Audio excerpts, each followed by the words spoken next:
ಎಲ್ರಿಗೂ ನಮಸ್ಕಾರ ಫ್ರೆಂಡ್ಸ್. ಇಡಿಗಾಸ್ ಮನೆ ರುಚಿ ಚಾನಲ್ಗೆ ಸ್ವಾಗತ. ನೋಡಿ ಫ್ರೆಂಡ್ಸ್, ಇವತ್ತಿನ ವಿಡಿಯೋದಲ್ಲಿ ನಾನು ಹೆಸರುಬೇಳೆ ಮತ್ತು ಇದನ್ನು ನುಗ್ಗೆ ಸೊಪ್ಪು ಯೂಸ್ ಮಾಡ್ಕೊಂಡು ನಾನು ದಾಲ್ ಮಾಡೋದನ್ನು ತೋರಿಸ್ತಾ ಇದ್ದೀನಿ. ಈ ದಾಲ್ ಮಾಡೋದಕ್ಕೆ ನಾನು 2 ಹಿಡಿಯಷ್ಟು ನುಗ್ಗೆ ಸೊಪ್ಪು ತೊಗೊಂಡಿದ್ದೀನಿ. ಇದನ್ನು ತೊಳೆದ್ಬಿಟ್ಟು ನೀಟಾಗಿ ಇಟ್ಕೊಂಡಿದ್ದೀನಿ. 1/4 ಬೌಲಷ್ಟು ಹೆಸರುಬೇಳೆ ತೊಗೊಂಡಿದ್ದೀನಿ. 2 ಈರುಳ್ಳಿ ಸಣ್ಣದಾಗಿ ಹೆಚ್ಚಿಟ್ಕೊಂಡು ಕಟ್ ಮಾಡಿ ಇಟ್ಕೊಂಡಿದ್ದೀನಿ. 4 ಹಸಿಮೆಣ್ಸಿನ್ಕಾಯಿ, ಸ್ವಲ್ಪ ಕರಿಬೇವಿನ ಸೊಪ್ಪು, 1 ಸ್ಪೂನು ಗರಂ ಮಸಾಲ, 1 ಸ್ಪೂನು ಖಾರದ ಪುಡಿ, 1 ಸ್ಪೂನು ಧನಿಯಾ ಪುಡಿ ತೊಗೊಂಡಿದ್ದೀನಿ. ಅರ್ಧ ಸ್ಪೂನ್ ಜೀರಿಗೆ, 2 ಒಣಮೆಣ್ಸಿನ್ಕಾಯಿ ತೊಗೊಂಡಿದ್ದೀನಿ. ಮತ್ತು ಇದಕ್ಕೆ ನಾನು ಒಗ್ಗರಣೆಗೆ ಬೇಕಾಗಿರೋಷ್ಟು 5 ಸ್ಪೂನಷ್ಟು ಎಣ್ಣೆ ತೊಗೊಂಡಿದ್ದೀನಿ. 1/4 ಸ್ಪೂನಷ್ಟು ಹಿಂಗು ತೊಗೊಂಡಿದ್ದೀನಿ. 1 ಟೊಮಟೊ ಸಣ್ಣದಾಗಿ ಹೆಚ್ಚಿಟ್ಕೊಂಡಿದ್ದೀನಿ, ದಪ್ಪ ಟೊಮಟೊ, ಮತ್ತು ಕರಿಬೇವಿನ ಸೊಪ್ಪು ಮತ್ತು ಕೊತ್ತಂಬರಿ ಸೊಪ್ಪು, ಸಾಸಿವೆ. ಇದನ್ನು ನಾನು ಯಾವ ರೀತಿ ಮಾಡೋದಂತ ನಾನು ತೋರಿಸ್ತೀನಿ. ಇದನ್ನು ಫಸ್ಟು ನಾನು ಬೇಳೆ 1 ಸಲ ತೊಳ್ಕೊಳ್ತೀನಿ. ಇದನ್ನು ಯಾವುದೇ ಬೇಳೆ ಆಗಲಿ ಚೆನ್ನಾಗಿ ತೊಳ್ಕೊಬೇಕು. ಇದು ನುಗ್ಗೆ ಸೊಪ್ಪಲ್ಲಿ ಐರನ್ ಜಾಸ್ತಿ ಇರುತ್ತೆ ಮತ್ತು ಫೈಬರ್ ಅಂಶ ಇರುತ್ತೆ. ಶುಗರ್ ಇರೋರಿಗಾಗಲಿ, BP ಇರೋರಿಗಾಗಲಿ ತುಂಬ ಒಳ್ಳೆಯದು. ಇದು ವಾರಕ್ಕೆ 1 ಸಲನಾದರೂ ಊಟ ಮಾಡಬೇಕು. ಇದು ಸಾಂಬಾರಾಗಲಿ ದಾಲಾದರೆ ಏನಾದರೂ ಮಾಡಿಕೊಂಡು ಮಕ್ಳಿಗೆ ಒಳ್ಳೇದು. ಇದು ಕಣ್ಣಿನ ದೃಷ್ಟಿಗೆ ಇದಕ್ಕೆಲ್ಲ ತುಂಬ ಒಳ್ಳೇದು. ಇದು ನಾನು ಕುಕ್ಕರ್ಗೆ ಹಾಕ್ತಾಯಿದ್ದೀನಿ. ಕುಕ್ಕರ್ಗೆ ಹಾಕ್ಬಿಟ್ಟು 3 ವಿಷಲ್ ಹಾಕಿಸ್ತೀನಿ. ಇದು ಬೇಳೆ ಮುಳುಗೋ ಅಷ್ಟು ನೀರು ಹಾಕ್ಕೊಳ್ರಿ, ಜಾಸ್ತಿ ಹಾಕೋಬೇಡಿ. ಇದು ದಾಲ್ ಆಗಿರೋದ್ರಿಂದ ತುಂಬ ತೆಳು ಮಾಡ್ಕೊಳ್ಳೋದು ಬೇಡ. ಇದು ಮುಳುಗೋ ಅಷ್ಟು ನೀರು ಹಾಕ್ಕೊಂಬಿಟ್ಟು ಇದಕ್ಕೆ 1 ಸ್ಪೂನಷ್ಟು ಎಣ್ಣೆ ಹಾಕ್ತೀನಿ ನಾನು. ಇದು ಬೇಳೆ ಬೇಯುತ್ತಲ್ವ, ಮೇಲ್ಗಡೆ ಎಲ್ಲ ಪ್ರೆಷರ್ ಬಂದಾಗ ಉಕ್ಕೋದಿಲ್ಲ. ಹಂಗೆ 3 ವಿಷಲ್ ಹಾಕಿಸ್ತೀನಿ. ಇದನ್ನು ಕ್ಲೋಸ್ ಮಾಡಿ ನೋಡಿ ಫ್ರೆಂಡ್ಸ್. ಇವಾಗ ಪ್ರೆಷರ್ ಎಲ್ಲ ಹೋಗಿದೆ, ಈಗ ತೆಗಿತಾ ಇದ್ದೀನಿ. ನೋಡಿ ಯಾವ ರೀತಿ ಬೆಂದಿದೆ ಅಂತ. ಈಗ ನಾನು ಇದನ್ನು ಒಗ್ಗರಣೆಗೆ ಇಡ್ತೀನಿ. ಮೊದಲನೇದಾಗಿ ನಾನು ಎಣ್ಣೆ ಹಾಕ್ತಾಯಿದ್ದೀನಿ. 5 ಸ್ಪೂನಷ್ಟು ಎಣ್ಣೆ ತೊಗೊಂಡಿದ್ದೀನಿ. ನೋಡ್ಕೊಂಡು ಹಾಕ್ಕೊಳ್ರಿ, ನಿಮ್ಗೆ ಎಷ್ಟು ಬೇಕೋ ನೋಡಿಕೊಂಡು ಒಗ್ಗರಣೆಗೆ ನೋಡ್ಕೊಂಡು ಹಾಕ್ಕೊಳ್ರಿ. ಕಡಿಮೆ ಬೇಕಂದರೆ ಕಡಿಮೆ ಹಾಕ್ಕೋಬೋದು. ಎಣ್ಣೆ ಕಾದಿದೆ. ಈಗ ಒಂದು ಅರ್ಧ ಸ್ಪೂನಷ್ಟು ಸಾಸಿವೆ ಹಾಕ್ತಾಯಿದ್ದೀನಿ. ಕರ್ಬೇವಿನ ಸೊಪ್ಪು ಹಾಕ್ತಾಯಿದ್ದೀನಿ ಸ್ವಲ್ಪ. ಅರ್ಧ ಸ್ಪೂನಷ್ಟು ಜೀರಿಗೆ ತೊಗೊಂಡಿದ್ದೀನಿ. ಟೇಬಲ್ ಸ್ಪೂನ್ ಬೇಡ, ಇದು ಟೀ ಸ್ಪೂನ್ ತಗೊಂಡ್ರೆ ಸಾಕಾಗುತ್ತೆ.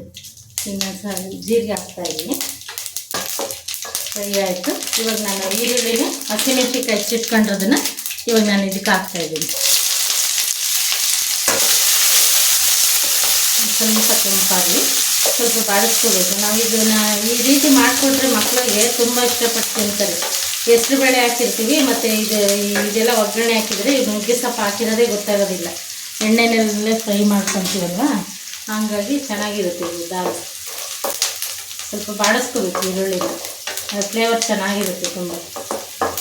ನಾನು 2 ಒಣಮೆಣ್ಸಿನ್ಕಾಯಿ ತಗೊಂಡಿದ್ದನ್ನ ಇದನ್ನು ಕಟ್ ಮಾಡಿಬಿಟ್ಟು ಹಾಕ್ತಿದ್ದೀನಿ. ಸ್ವಲ್ಪ ಈರುಳ್ಳಿ ಫ್ರೈ ಆದಮೇಲೆ ಹಾಕ್ಕೊಳ್ಳಿ. ಇದೆಲ್ಲ ಅಂದರೆ ಒಂದು ಸ್ವಲ್ಪ ಫುಲ್ಲು ಡ್ರೈ ಆಗಿಬಿಡುತ್ತೆ ಇದು ಮೆಣಸಿನ್ಕಾಯಿ. ಈಗ ನಾನು ಹಚ್ಚಿಟ್ಕೊಂಡಿರೋಂಥ ಟೊಮಟೊ ಸಣ್ಣಗೆ ಹಚ್ಚಿಟ್ಕೊಬೇಕಿದೆ.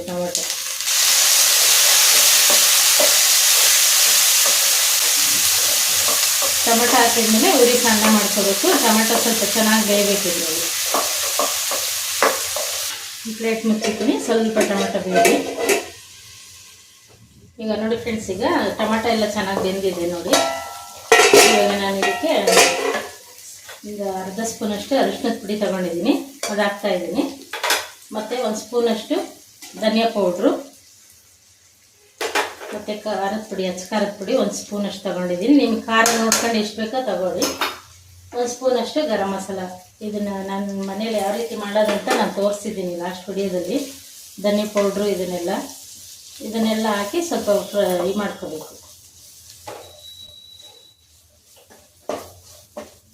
ಸ್ವಲ್ಪ ತಳ ಬಿಡೋ ತನಕ ಹುರ್ಕೋಬೇಕು. ಇದನ್ನು ಟೊಮಟೊ ಎಲ್ಲ ಬೆಂದಿದೆ, ಮಸಾಲ ಹಾಕಿರ್ತೀವಲ್ಲ ಅದು ಹಸಿ ಸ್ಮೆಲ್ಲೆಲ್ಲ ಹೋಗೋ ಥರ ಹುರ್ಕೋಬೇಕು. ಇದನ್ನು ಎಲ್ಲ ಟೊಮೊಟೊಗೆ ಇದಕ್ಕೆಲ್ಲ ಹೊಂದ್ಕೊಳ್ಳುತ್ತೆ. ಇದಾಗಿದೆ. ಇವಾಗ ನಾನು ನುಗ್ಗೆ ಸೊಪ್ಪು ನೋಡಿ 2 ಹಿಡಿಯಷ್ಟು ನಾನು ತೊಳೆದ್ಬಿಟ್ಟು ನೀಟಾಗಿ ಇಟ್ಕೊಂಡಿದ್ದೀನಿ. ಇದನ್ನೆಲ್ಲ ಬಿಡಿಸಿ ಇದನ್ನು ನಾನು ಹಾಕ್ತಾಯಿದ್ದೀನಿ. ಈಗ ಸ್ವಲ್ಪ ಎಣ್ಣೆಲಿ ಫ್ರೈ ಆಗಬೇಕು. ಇದು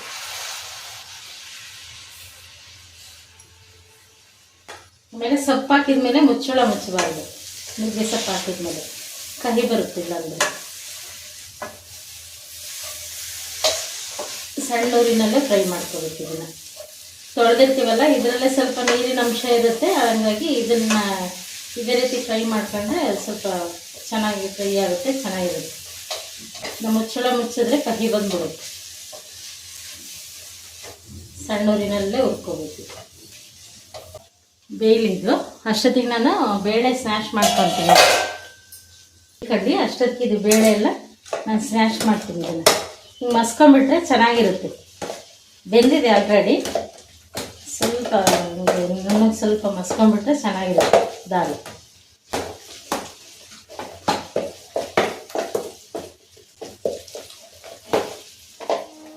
ನೋಡಿ ಫ್ರೆಂಡ್ಸ್, ಫ್ರೈ ಆಗಿದೆ. ಈಗ ಇದೆಲ್ಲ ನೋಡಿ ತಳ ಬಿಟ್ಟಿದೆ. ಇವಾಗ ನಾನು ಒಂದು 1/4 ಸ್ಪೂನಷ್ಟು ಹಿಂಗೆ ಹಾಕ್ತಾ ಇದ್ದೀನಿ.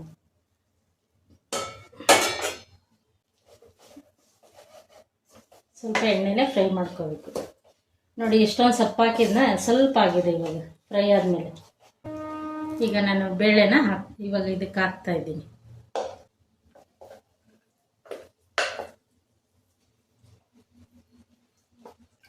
ನಿಮಗೆ ನೀರು ಎಷ್ಟು ಬೇಕೋ ನೋಡ್ಕೊಂಡು ಹಾಕ್ಕೊಳ್ರಿ. ನೀರು ಹಾಕಿದ್ಮೇಲೆ ಇದನ್ನೆಲ್ಲ ಮಿಕ್ಸ್ ಮಾಡ್ಕೋಬೇಕು. ಸ್ವಲ್ಪ ಬೇಯೋದಕ್ಕೆ ಬಿಡೋಣ. ನೋಡಿ ಫ್ರೆಂಡ್ಸ್, ಇವಾಗ ನಾನು ಉಪ್ಪು ಹಾಕ್ತಾ ಇದ್ದೀನಿ. ಇದಕ್ಕೆ ರುಚಿಗೆ ನೋಡ್ಕೊಂಡು ಎಷ್ಟು ಬೇಕೋ ಉಪ್ಪು ಹಾಕ್ಕೊಳ್ರಿ. ನಾನು 2 ಸ್ಪೂನ್ ಅಷ್ಟು ಹಾಕ್ತಾ ಇದ್ದೀನಿ ಕಲ್ಲು ಉಪ್ಪು. ಇದನ್ನು ನೀವು ನೋಡ್ಕೊಂಡು ಹಾಕ್ಕೊಳ್ರಿ ಎಷ್ಟು ಬೇಕೋ ಅಷ್ಟು. ಉಪ್ಪು, ಖಾರದ ಪುಡಿ ಎಷ್ಟು ಬೇಕೋ ರುಚಿಗೆ ತಕ್ಕಷ್ಟು. ಖಾರಕ್ಕೂ ಅಷ್ಟೇ 1 ಸ್ಪೂನ್ 1.5 ಸ್ಪೂನಷ್ಟು ಹಾಕ್ಕೋಬೋದು ಖಾರದ ಪುಡಿ. ನಾವು ಗರಂ ಮಸಾಲ, ಹಸಿಮೆಣ್ಸಿನ್ಕಾಯಿ ಎಲ್ಲ ಹಾಕಿರೋದ್ರಿಂದ ಅಲ್ಲಿಗೆ ಸಾಕಾಗುತ್ತೆ. ಇನ್ನೂ ಸ್ವಲ್ಪ ಹೆಚ್ಚಿಗೆ ಬೇಕಂದ್ರೂ ಹಾಕ್ಕೋಬೋದು. ಸ್ವಲ್ಪ ಇದು ಸಣ್ಣೂರಿನಲ್ಲೇ ಕುದೀಲಿದು, ತಳ ಇಡಿಸ್ಬಾರ್ದು. ಇದೆಲ್ಲ ಕುಡಿಸಿದ ಮೇಲೆ ಕಲಿಸ್ತಾನೇ ಇರಬೇಕು ಈ ಥರ, ಇಲ್ಲಾಂದರೆ ತಳ ಹಿಡಿದ್ಬಿಡುತ್ತೆ. ಸ್ವಲ್ಪ ಬೇಕೊಳ್ಳಿ ಇದು. ನೋಡಿ ಫ್ರೆಂಡ್ಸ್, ಈ ರೀತಿ ರೆಡಿಯಾಗಿದೆ. ಈ ರೀತಿ ಮಾಡಿದ್ರೆ ಚಪಾತಿ, ಪೂರಿ, ದೋಸೆ, ಅನ್ನದ ಜೊತೆಗೆ ಎಲ್ಲ ತುಂಬ ಚೆನ್ನಾಗಿರುತ್ತೆ ಈ ಥರ. ಲಾಸ್ಟ್ಗೆ ಒಂದು ಸ್ವಲ್ಪ ಕೊತ್ತಂಬರಿ ಸೊಪ್ಪು ಹಾಕ್ತಿದ್ದೀನಿ. ಈ ರೀತಿ ಒಂದ್ಸಲ ಟ್ರೈ ಮಾಡಿ ಹೇಗಿದೆ ಅಂತೇಳಿ ನಂಗೆ ಕಮೆಂಟ್ ಬಾಕ್ಸಲ್ಲಿ ತಿಳಿಸಿ.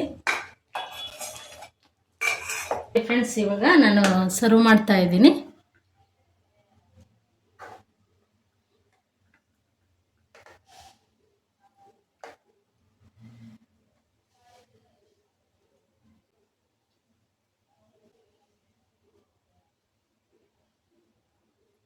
ಈ ರೀತಿ ನೀವೊಂದ್ಸಲ ಟ್ರೈ ಮಾಡಿ ಹೇಗಿದೆ ಅಂತೇಳಿ ನನಗೆ ಕಮೆಂಟ್ ಬಾಕ್ಸಲ್ಲಿ ತಿಳಿಸಿ. ಇವತ್ತಿನ ವಿಡಿಯೋ ನಿಮ್ಗೆ ಇಷ್ಟ ಆಗಿದ್ದರೆ ಲೈಕ್ ಮಾಡಿ, ಹಾಗೆ ನಿಮ್ಮ ಫ್ರೆಂಡ್ಸ್ಗೂ ಫ್ಯಾಮಿಲಿ ಮೆಂಬರ್ಸ್ಗೂ ಶೇರ್ ಮಾಡಿ, ಹಾಗೆ ಇಡಿಗಾಸ್ ಮನೆ ರುಚಿ ಚಾನಲ್ಗೆ ಸಬ್ಸ್ಕ್ರೈಬ್ ಮಾಡಿ.